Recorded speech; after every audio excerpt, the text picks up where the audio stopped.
Hola Olita, soy Ro y bienvenido a mi nuevo canal. ¿Por qué un nuevo canal? Porque el antiguo me da asco, repulsión y mucho más, pero bueno, ese no es el tema de hoy. Bueno, sí, pero no ese es el punto principal. Para empezar quería tener algo más relacionado a lo que me dedico actualmente que algo de mí yo hace 6 años. Es decir, mi etapa problemática, o en otras palabras, la adolescencia. Durante ese maravilloso periodo de mi existencia y en el cual creé el canal que se asoma de vez en cuando en mis pesadillas donde abunda todo el cringe recopilado a lo largo de mi vida, podemos apreciar diferentes puntos de mi proceso evolutivo, al igual que un Digimon, pero en este caso, artista. O al menos eso creía de mí misma con apenas 14-15 años, no me acuerdo en verdad. Pues hice varios vídeos en el mismo año, pero con distinto estilo, porque lo de encontrar mi propio estilo ha sido cuestión de debate hasta este año, y es decir, tercero de carrera en Bellas Artes, la cual no me está sirviendo de nada, o no me está sirviendo de mucho, pero bueno, es lo que hay. A veces me dan ganas de arrancarme el pelo hasta quedarme calva, pero bueno.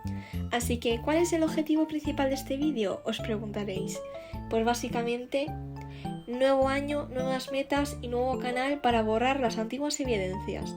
Por otro lado, quiero aclarar que este nuevo canal lo quiero utilizar más que nada para mostraros un poco más acerca de mi proceso creativo y también para hablar acerca de mi proyecto personal, que es un webcomic que estoy produciendo sola desde antes de la pandemia y que me está llevando un trabajo horriblemente largo porque lo único que tengo es el diseño final de 4 personajes de un total indefinido, pero que son más de 15 actualmente, o al menos de los que tengo bocetos o en mente, y el guión de unos 20 capítulos en inglés, porque quiero publicarlo en inglés en principio y ya más adelante traducirlo al español.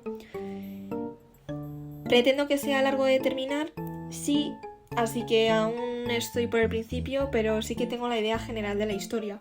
Y no quiero pensar en el final aún, algo así como One Piece pero sin tanto relleno.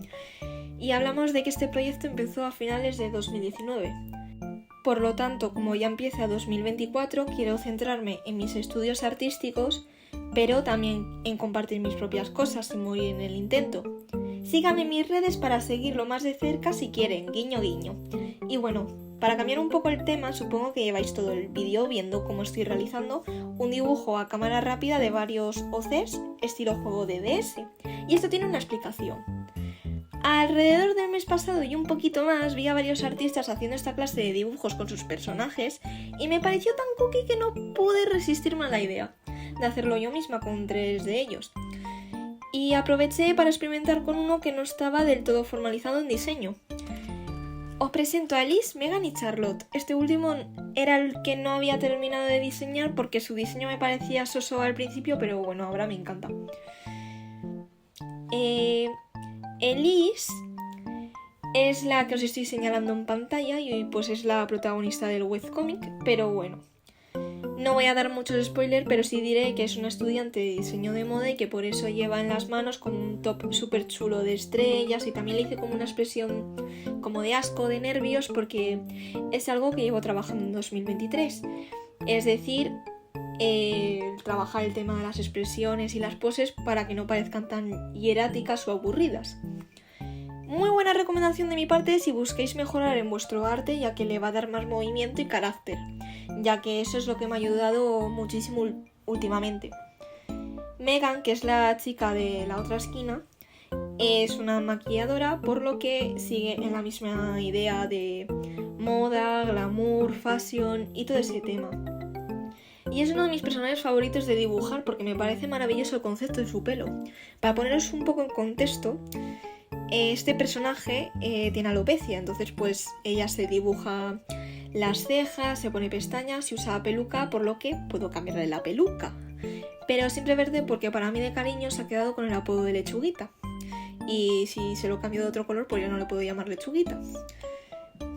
Por último tenemos a Charlotte, que es la tía de Liz y es una peluquera con su propio salón, pero la quise hacer con una actitud así como de roneanta, porque siento que le pega a muchos, siendo la mítica mujer chismosa independiente y sin miedo a la crítica, ya que tiene que ocuparse como de 3 hijos por ser madre soltera, por lo que no se corta ni un pelo en caso de que tenga que defenderse verbalmente o a puños si hace falta. Además me gustó mucho dibujarle el pelo porque me inspiré en una modelo que no me acuerdo su nombre, pero simplemente me gustaba el moño gigante despeinado. Y teniendo en cuenta todo esto, pues quise hacer la portada del supuesto juego inspirado en los míticos juegos de moda como el Style Boutique. Y respecto al nombre simplemente puse el apellido de Lizzie Charlotte, que es Celine con Salon, y ya, no hay mucho misterio tras eso. Así que bueno, creo que es buen momento de ir dejando el vídeo por aquí y espero resurgir otra vez porque una vez que acabo mis energías de ser sociable, por una vez tardan un poco en recomponerse, así que espero publicar pronto ya que editar vídeos me gusta, pero no hablar o grabar soy tímida aún, lo siento. Bye bye.